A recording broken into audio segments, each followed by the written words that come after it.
Now we are doing question number 3। Third question के बारे में बात करते हैं। Question number 3, find the coefficient of x raise to 5 in the product of two binomials. दो binomial दिए हैं, उनके प्रोडक्ट में x की पावर का कोएफिशिएंट क्या होगा, ऐसा पूछा हुआ है। दो बाइनोमियल दिए हैं, दोनों के प्रोडक्ट के अंदर x का फिफ्थ पावर का कोएफिशिएंट कितना होगा, ये हमें निकालना है। इन सच काइंड ऑफ क्वेश्चंस, जैसा कि हमने ऐसे क्वेश्चन पहले भी किया है जो सॉल्व न्यूमेरिकल में है, ऐसे क्वेश्चन में हमें दोनों बाइनोमियल को अलग से एक्सपेंड करना चाहिए। जैसे कि हमने पहले बाइनोमियल को एक्सपेंड किया, 1 प्लस 2x रेज़ टू 6 को हम एक्सपेंड करेंगे।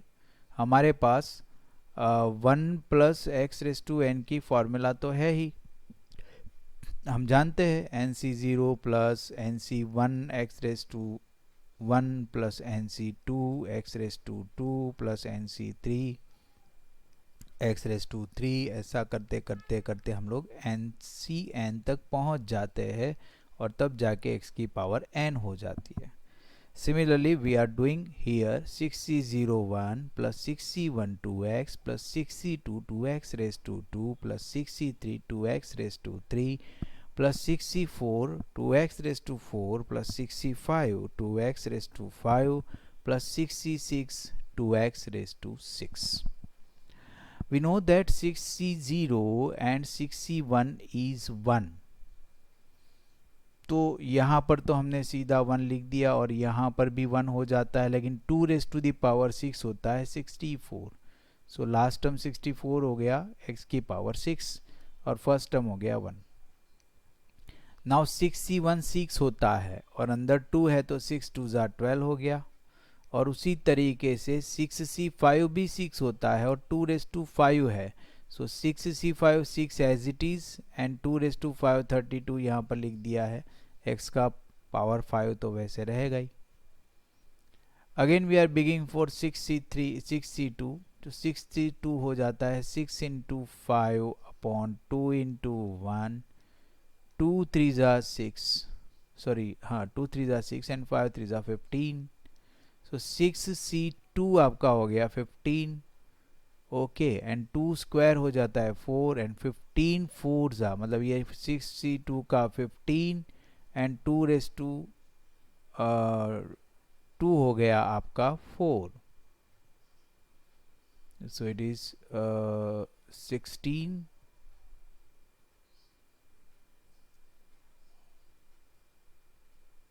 yes, we are talking about this 6c2, that is 15 4 ज़ा, yes 6c2 that is 5 3 ज़ा 15 and 15 4 ज़ा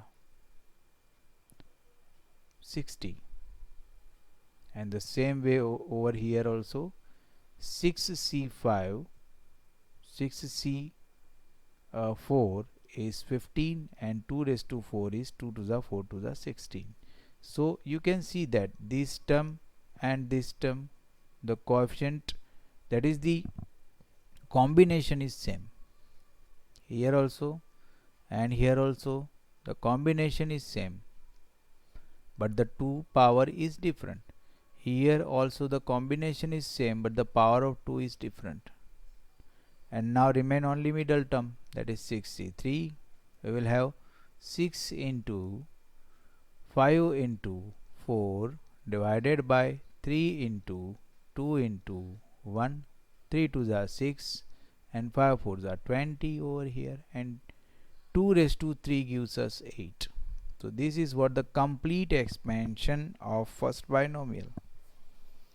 So I hope you understood this expansion. ये आपको समझ में आ गया होगा एक्सपेंशन कैसे होता है। ठीक है, अब हम लोग बात करते हैं सेकेंड बाइनोमियल की। और सेकेंड बाइनोमियल में जाने से पहले यहाँ पर थोड़ा सिंप्लीफाई करना है तो कर सकते हैं। तो ये जो सिंप्लीफिकेशन बाकी है 20 इंटू 8 तो ये हो गया 160, 15 इंटू 16 बाकी है तो ये हो गया 240, 6 इंटू 32 बाकी है करना तो ये 192 हो गया। तो ये सिंप्लीफिकेशन पहले कर लेना चाहिए।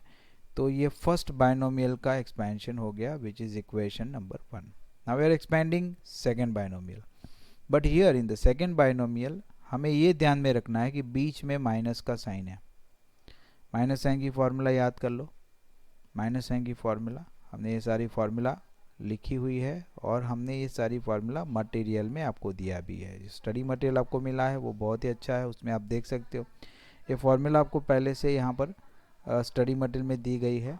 इसमें हम ये जानते हैं कि एक बार माइनस होता है, सेकेंड टर्म माइनस हो जाएगा NC1 इंटू एक्स, फिर प्लस हो जाएगा NC2 इंटू एक्स स्क्वायर, फिर वापस से माइनस हो जाएगा NC3 एक्स क्यूब, फिर वापस से प्लस हो जाएगा NC4 एक्स रेस टू 4। ऐसा करते करते लास्ट में हम लोग पहुंच जाएंगे NCN तक। NCN minus 1 raise to n into x raise to n। तो ये बात है, n अगर ऑड है तो माइनस आएगा, n इवन है तो प्लस आएगा। तो ये फॉर्मूला हमारे पास है। इसी फॉर्मूला को आधार बनाते हुए हम इसको एक्सपेंड करेंगे। Expanding this binomial 1 minus 7c1x plus 7c2x square minus 7c3x cube plus 7c4x raise to 4 minus 7c5x raise to 5 plus 7c6x raise to 6 minus 7c7x raise to 7। We know that 7c1 is 7, so it is 7 written over here. 7c2, how can we find 7c2? तो 7 into 6 divided by 2 into 1, 2 3s are 6, 7 3s are 21, so 7c2 is 21. Similarly 7c2 is equal to 7c5। 7c2 और 7c5 दोनों एक ही चीज़ें होती है, तो यहाँ पर भी 21 आ जाएगा। उसी तरीके से 7 और ये 1 को भी समझा जा सकता है। उसी तरीके से 7c3 और 7c4 सेम आते हैं, तो 7c3 कैसे मिलेंगे? 7 into 6 into 5 divided by 3 into 2 into 1। सो ये 3 2 ज़ा 6 होता है और 7 5 ज़ा 35 होता है। So you will have 35 x cube और यहाँ पर प्लस 35 एक्स रेस टू 4। सो ये दोनों बाइनोमियल का एक्सपेंशन हो गया। ये दोनों बाइनोमियल का एक्सपेंशन हमें ध्यान से देखना है। फर्स्ट बाइनोमियल का एक्सपेंशन जो है वो इक्वेशन नंबर 1 से लिखा गया है एंड सेकेंड बाइनोमियल का एक्सपेंशन जो है वो 2 से लिखा गया है। इन दोनों को ध्यान से देखना है क्योंकि हमें एक्स रेस टू 5 निकालना है ऑलरेडी। एक्स रेस टू 5 इन दोनों के प्रोडक्ट में, अगर मैं इन दोनों के प्रोडक्ट को करने बैठूं तो यहाँ पर 1 2 3 4 5 6 7 टर्म्स है और यहाँ पर 8 टर्म्स है। तो हमें 7 इंटू 8 यानी 56 टर्म्स हो जाएंगे अगर मल्टीप्लिकेशन करने बैठेंगे तो 56 टर्म लिखना तो बहुत ही ज़्यादा कम्बरसम प्रोसेस है, इतना ज़्यादा लिख नहीं सकते हैं। तो in this case we have to consider only such term कि जिसका मल्टीप्लिकेशन में एक्स रेस टू 5 होगा। तो अब देखो, अगर मैं यहाँ से 1 ले लेता हूँ तो यहाँ x का पावर कुछ है ही नहीं, तो मुझे यहाँ से ये वाला टर्म लेना पड़ेगा। If I am taking this term from here I have to take this term in the second. So coefficient क्या हो गए? 1 into 21। Now suppose I am taking this term from here, तो यहाँ x की power 1 है, तो मुझे यहाँ x रेस टू पावर 4 लेना पड़ेगा क्योंकि मुझे पावर 5 करना है। जब ये दोनों मल्टीप्लाई होंगे तभी तो x का पावर एड अप हो जाएगा। At that time the power of x is added and it will become x raise to 5। So I can take this two terms to be multiplied. So the coefficient will become 7c1। 7c1 मतलब I am mistaken, I have to circle this particular thing over here, 12. So I have to consider this 12 over here, and from here I have to consider 35. So this is the coefficient of x raised to 5 if I am multiplying these two terms. Suppose next I am taking this term. So for this term I have to choose this term from the second expansion. ऐसा मैं करूँगा तभी x का power 5 होगा।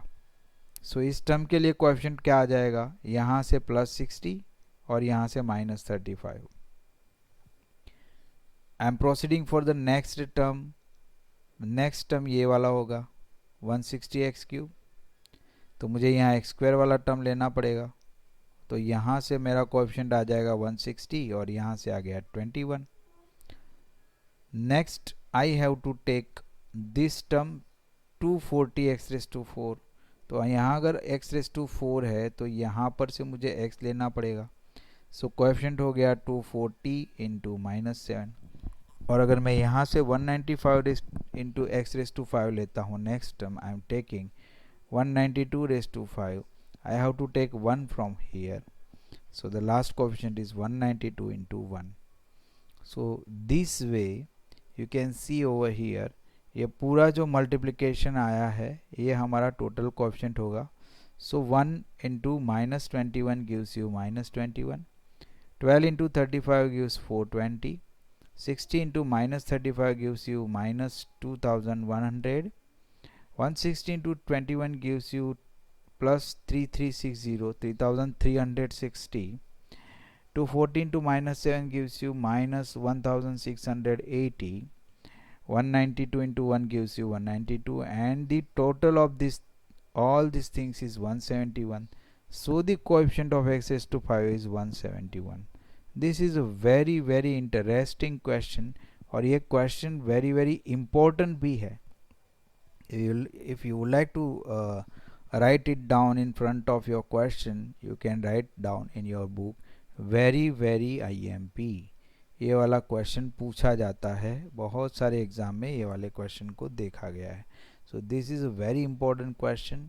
I hope you understood this question. Okay, इसकी बहुत अच्छी practice करिएगा. इस क्वेश्चन को हम एग्ज़ाम में देख सकते हैं.